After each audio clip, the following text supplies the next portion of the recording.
You don't need to go to Niagara Falls when you can eat some Brian balls.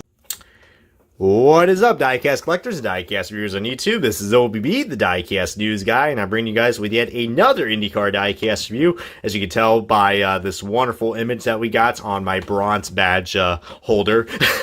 This is the month of May, and it's time to do some more Indy 500 Diecast reviews, and more importantly, IndyCar Diecast reviews. Am I right? Which will probably be the big finale, which is the mega diecast review of all the 2019 IndyCar diecast. That will be coming soon after my Indianapolis 500 trip, probably sometime around Memorial Day if we get all the diecast in by then. But to put this in as a filler, guys, we're going to be reviewing another 2018 car that was released pretty lately, but this is typical for green lights that they do this. But this one actually came off as a surprise, but man, this was an interesting win, to say the least, and it is going to be on your boy Takuma Sato's 2018 Portland commemorative win. This is not Lionel. They don't make race wins. Well, they did that one time with his Indy 500 win from 2017. But once again, just like I said with the Scott Dixon car, Greenlight does a really great job with their quality of diecast and also the packaging. Really cool right there. You see the background of Takuma Sato winning at the return of Portland, which, I was, skeptical at first because I'm like, oh, this race replaced Watkins Glen, and I missed the IndyCar race at Watkins Glen. I went like 2 years in a row, and it was amazing seeing Scott Dixon and Alexander Rossi win those races in 16 and 17. But, good replacement. This race was actually surprisingly really good, but we'll get into that many more as a second. A little funny story to talk about Takuma Sato with my good friend Derek. But, yeah. And let's go on the back. You see right there, we got some more interesting photos and stats of the Indy 500 champion, Takuma Sato. Man, that feels so good to say. I mean, I'm so glad he won 2017, but man, I know Rob's going to kill me to say that, but since he's a big Elio fan. But yeah, you cannot go wrong with these commemorative wins. So, with that in mind, as I'm going to go ahead and shut my forehead up, we're going to go ahead and start this diecast review on the Takuma Sato Portland win. Golly almighty, this car is just beautiful.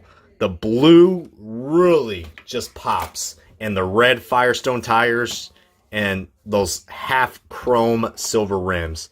This car, absolutely amazing. And it's pretty awesome as well that it looks like every time Takuma Sato wins a race, we get a diecast made. And you guys probably wonder, well, why is that? Well, Takuma Sato has a really encouraging and a pretty big fan base in Japan, especially in Tokyo, from what I heard. This is just from my sources which is Rob. Good old Race Day 2011. Hey, YouTube. Nah. That was probably a horrible impression, but man, I'm having too much fun in these reviews, guys. Hell, maybe I'll probably have some guests on these reviews very soon. If you guys want that, that'd be pretty cool. But yeah, this is a beautiful looking diecast, guys. We also had his Long Beach win that that was released a couple years ago. I want to say 2014 when he drove for AJ Foyt. And, of course, he got hit. They made like 3 different versions of his Indy 500 win. The podium set, and then they made a race version and a clean version of the Indy 500 win. So, yeah, there's a lot of high demand in Japan. So, honestly, not surprised. Heck, they even made some Sato diecast, even back in his days when he drove for Lotus and KV Racing. So, but those are really hard to find. And I believe they also even made his 2012 car as well that almost won the Indy 500. But, so, yeah, Sato and diecast really go well together. And this one is definitely no exception. The funny thing about this car is that me and Rob were actually we were actually at Watkins Glen, not for IndyCar since we weren't there, or IMSA or NASCAR. We were actually at the Pirelli World Challenge, which was I've gotten into a lot more of sports cars. My interest with sport cars has definitely grown tremendously, and the PWC was definitely one of them. I plan to probably attend it again because that's something that me and Rob usually do. We always do something on Memorial Day weekend, which is the Indy 500, and then we do something with 4th of July weekend, which is the 6 hours at the Glen. And then to wrap it all off, we also got something to do for Labor Day weekend. So really cool. And but anyway, back to that story. Yeah, we were actually watching this race on my phone, or his phone as well, and it was pretty interesting. And it came down to fuel mileage and all that. It came down to strategy and fuel mileage, and Takuma Sato pulled it off and he won. And I might say that was a really good race. Really good race. I mean, yeah, it had a hectic start. I mean, we all knew that was going to happen, but man, I mean, that every time when IndyCar goes to a new track, it seems like there's always hectic starts, but that's what makes it pretty interesting, to say the least. So, but glad to see Portland had really good reception from everybody, from from the press and the fans and even the drivers as well. So looks like because like the last time they ran in Portland was with Champ Car, and you guys know Champ Car. That's a thing of the past now. But this diecast right here, it's just like his regular release, which I'm about to show in a second, but they really did a lot of cool touch-ups. The paint scheme, the livery, sorry, this ain't in NASCAR. You say paint schemes in NASCAR. In, any other racing series, you say liveries. So, got to point that out right there, because, that's the technical term. But yeah, this is an updated livery because they did change it around mid-season.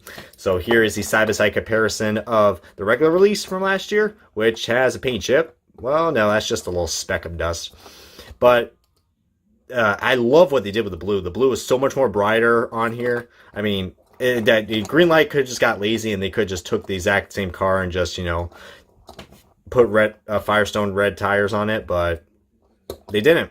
And I gotta admit, and you see, like, the livery has changed just a little bit. There's a lot more white instead of black. Actually, that black is kind of separated right there, what the white is. But this car just really stands out. I mean, I absolutely did love this car as well, and my good buddy David Land actually got a 118 version of this car.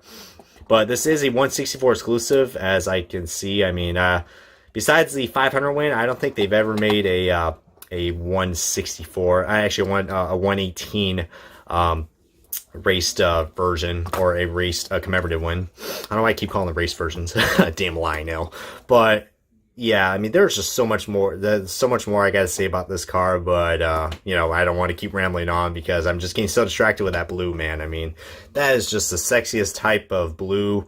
Well, not type, the color blue. I mean, heck, man. Blue wasn't my favorite color, but after this diecast review, it probably will be, guys. But yeah, you can see all the sponsors right there. I don't really have to point them out. I mean, heck, like any other diecast reviewer. And on the bottom of the chassis, there you see right there, nothing too crazy right there, but well, there are some slight differences. They actually have a DIN number on the bottom now. So, pretty cool.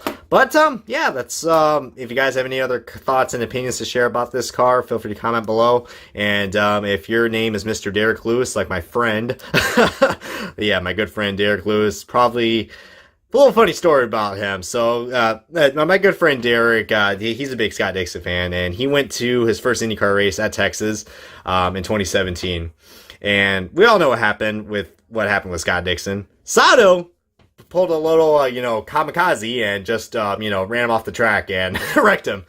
And still, and to this day, he's the only person I know who hates Sato. So, if you don't think anybody out there who hates Takuma Sato, now you know one. And that is my good friend Derek Lewis. Oh, I'm so gonna get blasted on Skype now because I'm mentioning him that he's a Sato hater. Watch all those Sato fans in the comments are be like, oh, Derek Lewis is public enemy number one now. But anyways, guys, just wanted to share that little funny story, as I appreciate all you guys' continuing support, as I'm going to be doing more of these reviews. And stay tuned for some NASCAR Authentics reviews after the month of May, and diecast news and everything else in mind. So, without further ado, I'm going to wrap it up. Thank you guys so much for watching this IndyCar diecast review of Sato's Portland win, and I will catch you guys on the next review.